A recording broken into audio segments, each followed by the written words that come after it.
What if the most important moment of your life required you to risk everything, your safety, your status, even your life, without any guarantee that God would intervene?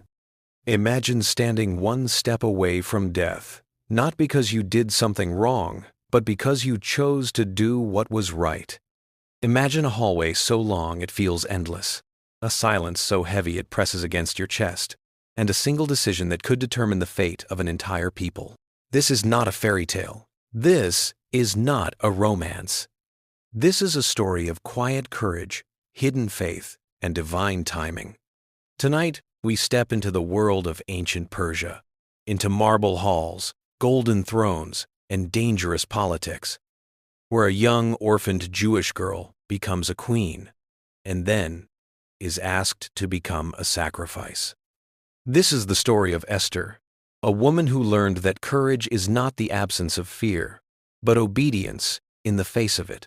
A woman who discovered that silence can be deadly, but faith, when acted upon, can change history. And before she ever held a crown, before she ever touched the golden scepter, she whispered 3 words that still echo through time. If I die, I die. This is a story for anyone who feels hidden, for anyone placed in a position they never asked for anyone standing at a crossroads where obedience is costly. Stay with me, because this is a story about what happens when God seems silent, but is moving everything for such a time as this. The hallway seemed to stretch on for miles. The air was cool, scented with frankincense and the cold metallic tang of fear. A young woman stood before the massive cedar doors of the throne room in Susa. Her robes were royal purple, embroidered with gold thread, heavy on her shoulders. Her face was painted with the perfection of a queen. But underneath the silk, her heart was beating so violently she thought it might bruise her ribs. She was standing on the precipice of death. Strict Persian law stated that anyone, even the queen, who approached the king without being summoned would be executed instantly, unless the unpredictable, often volatile King Xerxes held out his golden scepter. She hadn't been called for 30 days. Was he angry? Was he bored?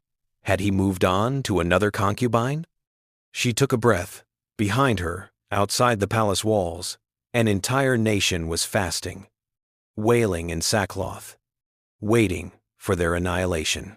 If she turned back, she would be safe in her palace for a while, but her people would burn. If she opened those doors, she might be dead before her body hit the marble floor. She whispered 3 words to herself, 3 words that would echo through history as the ultimate definition of courage. If I die, I die. She signaled the guards. The heavy doors groaned open. The light from the throne room blinded her for a second, and she stepped into the line of fire. But to understand how a terrified orphan girl found the strength to stand before the most powerful man on earth, we have to go back. To understand Esther, you must first understand the world she was trying to survive in. This was Susa, the winter capital of the Persian Empire. It was a place of staggering wealth, towering ziggurats, and pagan gods. It was a world away from the ruins of Jerusalem. Esther was a child of the exile. Her ancestors had been dragged from their homes in Judah by Nebuchadnezzar. She grew up as a stranger in a strange land. Her real name was Hadassah, which means myrtle, a humble, sweet-smelling shrub. But in public, she was Esther, a Persian name meaning star. From a young age, she learned the art of hiding. She lived in a duality, Jewish on the inside, Persian on the outside. She knew tragedy early. Her father and mother died, leaving her an orphan in a dangerous world. She was taken in by her older cousin, Mordecai. Mordecai was not just a guardian. He was a man of steel convictions. He sat at the king's gate, a minor official watching the world with sharp, protective eyes. He taught Hadassah the Torah. He taught her who she was, but he also taught her caution. "Do not tell them who your people are," he would whisper. "It is not safe." She grew up beautiful, strikingly so. But in the ancient world, beauty was often a curse, not a blessing. It made you a commodity. It made you a target. And in the palace of King Xerxes, a storm was brewing that would turn Hadassah's quiet life upside down. King Xerxes, historically known as Ahasuerus, was a man of excess. He threw a party that lasted 180 days to show off his wealth before launching a war against Greece. Wine flowed like water. The floor was paved with porphyry and marble. In a drunken stupor, he commanded his wife, Queen Vashti, to come out and display her beauty to his leering officials. He wanted to parade her like a trophy. Vashti, keeping her dignity, refused. The king's fury was explosive. His advisors panicked. If the queen can say no to the king, every woman in the empire will stop obeying her husband. They advised him to banish her, to strip her of her crown. The king agreed. Vashti vanished from history. But now the throne was empty. The king was lonely, and the machinery of the empire began to churn. This wasn't a romantic search for love. It was a roundup. Officers were sent to every province to gather the most beautiful young virgins. They were taken by force. They were brought to the harem, a gilded cage, where they would be prepared for one night with the king. And the soldiers came to Mordecai's house. Imagine the terror, the knock on the door, the soldiers looking at Hadassah. Mordecai couldn't stop them. She was taken. This moment teaches us something crucial about God's providence. Sometimes, God allows us to be taken into situations we would never choose. Hadassah was dragged into a pagan harem, a place of sexual objectification and competition. It looked like a disaster. It looked like God had abandoned her. But God was positioning her. He was placing a light in the darkest room of the empire. But something unexpected was about to happen inside the harem walls. Esther entered the house of women. It was a place of jealousy, intrigue, and perfumes. Hundreds of women competing for the attention of one man. But Esther was different. She didn't strive. She didn't panic. She possessed a quiet grace that drew people to her. Haggai, the eunuch in charge of the women, showed her favor. Why? Because God was with her. Just as Joseph found favor in the Egyptian prison, Esther found favor in the Persian harem. Haggai gave her the best cosmetics, the best food, and the best attendants. But through it all, Esther kept her secret. Mordecai walked by the court of the harem every day to check on her, and she obeyed his command perfectly. Do not reveal your people. She was a master of discretion. She knew when to speak and when to stay silent. When her turn came to go to the king, she had the right to ask for anything, jewelry, clothes, ornaments to adorn herself. Most women loaded themselves with gold to catch the king's eye. Esther asked for nothing except what Haggai advised. She didn't rely on external flash. She relied on wisdom. She walked into the king's chamber. Xerxes looked at her, and the Bible says, simply, the king loved Esther more than all the women, and she won grace and favor in his sight. Esther 2:17. He set the royal crown on her head. The orphan girl was now the queen of Persia. But she was a queen with a secret. She was a Jewish agent in the heart of the enemy's camp, and she would need every ounce of that influence because a monster was rising in the court. His name was Haman. The king promoted him above all other princes. He was arrogant, cruel, and obsessed with power. He demanded that everyone at the king's gate bow down to him, and everyone did. Except one man. Mordecai stood tall. Why? It wasn't just stubbornness. The Bible calls Haman an Agagite. This means he was likely a descendant of Agag, the king of the Amalekites, the ancient, sworn enemies of Israel. Mordecai, a Benjaminite, would not bow to the seed of the serpent. Haman's fury was cold and absolute. He decided that killing Mordecai wasn't enough. It was too small. He wanted to wipe Mordecai's entire race off the face of the earth. Haman cast the lot to determine the best day for the genocide. The lot fell on the 13th day of the 12th month, Adar. He went to the king with a bribe of 10,000 talents of silver. There is a certain people scattered abroad and dispersed among the peoples. Their laws are different from those of every other people. If it please the king, let it be decreed that they be destroyed. Xerxes, careless and disengaged, took off his signet ring. Do with them as it seems good to you. The couriers rode out on fast horses. The decree was posted in every city: destroy, kill, and annihilate all Jews, young and old, women and children, in one day. The city of Susa was thrown into confusion, but in the palace, the king and Haman sat down to drink. This moment reminds every believer today that evil often dines while the world weeps. Mordecai tore his clothes. He put on sackcloth and ashes. He went to the middle of the city and cried out with a loud and bitter cry. Esther, isolated in the luxury of the palace, heard that her cousin was in distress. She didn't know about the decree yet. She sent him clothes, trying to fix the symptom, not the problem. Mordecai refused the clothes. He sent a message back with the eunuch Hathach, attaching a copy of the death warrant. His command: go to the king, beg for mercy, plead for your people. Esther sent a message back, trembling with reality. Everyone knows the law. If I go in without being called, I die. And I haven't been called for 30 days. She was saying, it's suicide, Mordecai. I can't do it. Then, Mordecai sent back the words that would define her life, a rebuke that shook her to her core. Do not think to yourself that in the king's palace you will escape any more than all the other Jews. For if you keep silent at this time, relief and deliverance will rise for the Jews from another place, but you and your father's house will perish. And then, the question that pierces every heart. And who knows whether you have not come to the kingdom for such a time as this? It was a wake-up call. Mordecai was telling her, your beauty, your crown, your position, it wasn't for you. It was for this. You are not a queen to be comfortable. You are a queen to be a deliverer. Esther stopped shaking.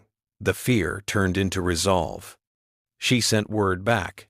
Go, gather all the Jews, and hold a fast on my behalf. I also, and my young women, will fast as you do. Then I will go to the king, though it is against the law, and if I die, I die. She moved from self-preservation to self-sacrifice. For 3 days, she didn't eat, she didn't drink. She stripped off her royal robes and likely lay on the floor in prayer. She was fighting the spiritual battle before she fought the political one. But heaven had a plan, and the doors were about to open. We returned to the hook. The doors opened. The king sat on his throne. He looked up. He saw Esther standing in the forbidden court. The silence stretched. The guards gripped their spears. Then, a smile touched the king's lips. He extended the golden scepter. Esther walked forward and touched the tip of it. She was alive. What is it, Queen Esther? What is your request? It shall be given you, even to the half of my kingdom. Now, watch her wisdom. Most of us would have screamed, Haman is trying to kill us! Save me! But Esther knew the king. She knew she needed to isolate Haman.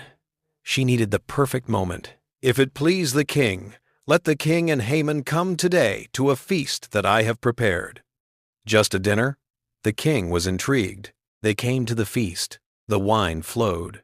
The king asked again, What is your petition? Esther sensed the timing wasn't right yet. Or perhaps the Holy Spirit checked her spirit. Let the king and Haman come to the feast that I will prepare tomorrow. And tomorrow I will do as the king has said. Why wait?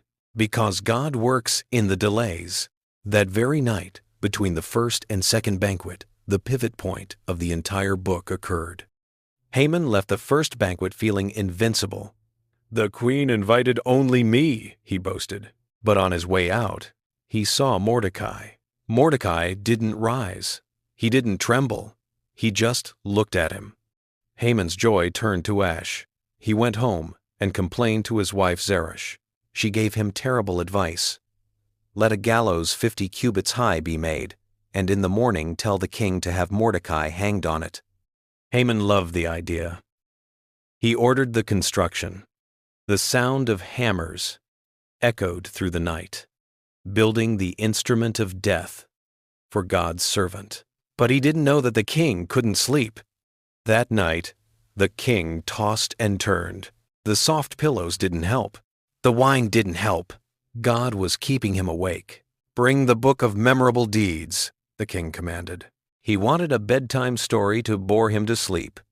The servant opened the scroll randomly. and read about an assassination plot that had been foiled 5 years earlier by Mordecai. The king sat up. "What honor or distinction has been bestowed on Mordecai for this?" The servant replied, "Nothing has been done for him." Just then, footsteps in the court. It was Haman. He was coming early to ask for permission to hang Mordecai. The king called him in. "Haman, what should be done to the man whom the king delights to honor?" Haman's ego swelled. Who would the king delight to honor more than me? He dreamed big.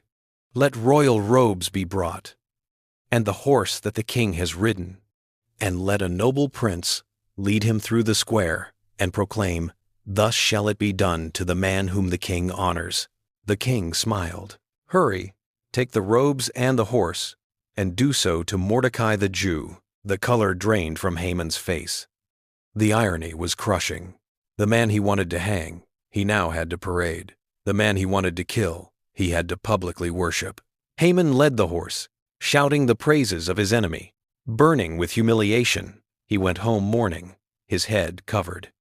His wise men looked at him and said, "If Mordecai is of the Jewish people, you will not overcome him, but will surely fall before him."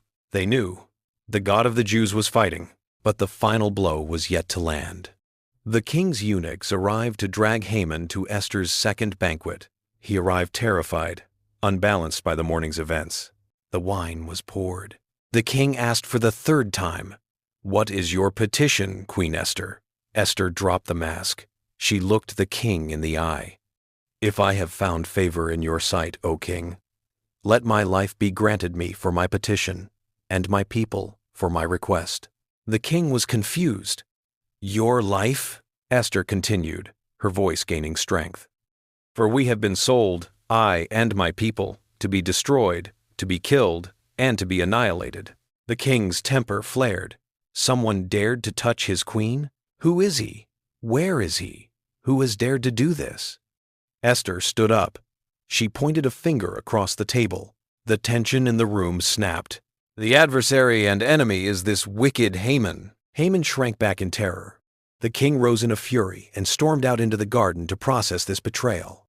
Haman, desperate, fell onto the couch where Esther was reclining to beg for his life. The king walked back in. He saw Haman on top of the queen. He misread the situation entirely. Will he even assault the queen in my presence, in my own house? That was it. The guards covered Haman's face. Harbona, one of the eunuchs, spoke up helpfully. "Moreover, the gallows that Haman has prepared for Mordecai stands at Haman's house, 50 cubits high." The king gave the order. "Hang him on that."